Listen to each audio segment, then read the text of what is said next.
Selon le président du CNP, Conseil national du patronat sénégalais, l'Afrique fait face à une réalité économique marquée par un besoin d'investissement massif dans les infrastructures estimé à près de 120 milliards de dollars par an d'ici 2030. Le grand défi pour l'Afrique, c'est la mobilisation des ressources sous-exploitées, en appui à la ZLECAf, en particulier dans les secteurs de transport, d'énergie et de connectivité numérique.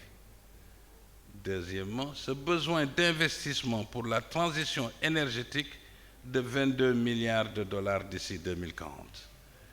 Troisièmement, un besoin d'investissement dans le domaine des transports de 120 milliards de dollars d'ici 2030 aussi. Des moments privilégiés d'échange avec les entreprises afin d'accueillir leurs doléances, de les comprendre et de les accompagner, a souligné le ministre de la fonction publique et de la réforme du service public. C'est ce qui explique en tout cas toutes les réformes que l'État a engagées ces derniers temps. Vous avez entendu tout à l'heure à l'ouverture qu'on vous a parlé des projets de code qui ont été modifiés, que ce soit le code des douanes, code des impôts et domaines, mais aussi le code des investissements.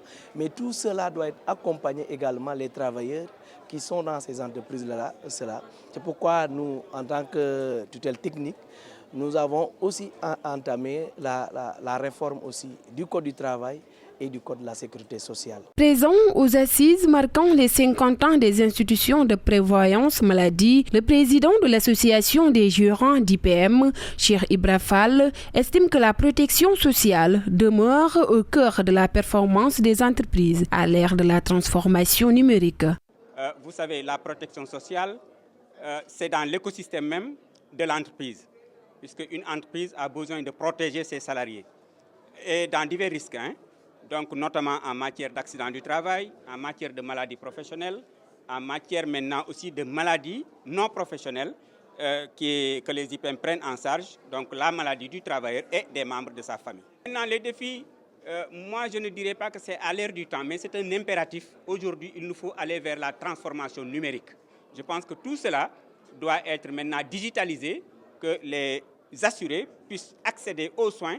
La deuxième édition du Forum des innovations du bâtiment et des travaux publics, BTP, s'est tenue en marge des assises de l'entreprise sous le thème Sénégal 2050, BTP, construire un secteur souverain, ciment de la transformation socio-économique. À cette occasion, le ministre des Infrastructures a réaffirmé son engagement en faveur du développement du secteur. Il est en réalité ce socle sur lequel repose toute notre économie, en ce sens qu'il vient en soutien à l'ensemble des secteurs productifs tels que le tourisme, le transport, l'agriculture, l'industrie, les mines, l'énergie, pour ne citer que cela. C'est avec le BTP que les infrastructures sociales, notamment sanitaires, éducatives, sportives, entre autres, sont construites et entretenues pour améliorer les conditions de vie des populations. La formation duale a été l'un des sujets abordés à l'occasion de ces assises avec le directeur général du 3FPT, Fonds de financement de la formation professionnelle et technique. Dans ces assises, il est question de développer davantage la formation duale. C'est une formation qui met dans un même parcours l'école et l'entreprise pour faciliter l'insertion professionnelle des jeunes. C'est la raison pour laquelle nous sommes là pour discuter du rôle de la formation duale au sein du Sénégal. Entre ambition publique et engagement du secteur privé, ces assises de l'entreprise ouvrent une nouvelle ère de partenariat stratégique pour bâtir un Sénégal économiquement fort, compétitif et souverain à l'horizon 2050.